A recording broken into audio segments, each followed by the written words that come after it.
بسم اللہ الرحمن الرحیم نحمدہ و نصلی علی رسول الکریم۔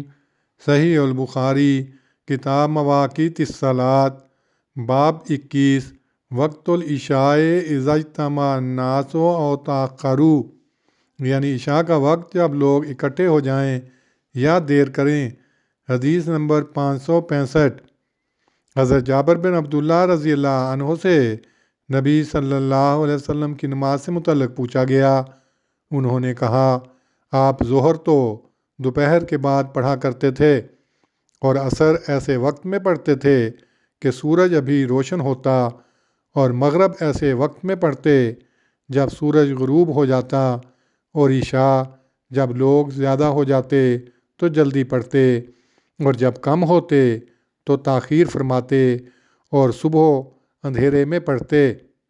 تشریح: بعض کا خیال ہے کہ اگر نماز اول وقت پڑھی جائے تو اس کو عشاء، اور اگر دیر سے پڑھی جائے تو اس کو عتمہ کہتے ہیں۔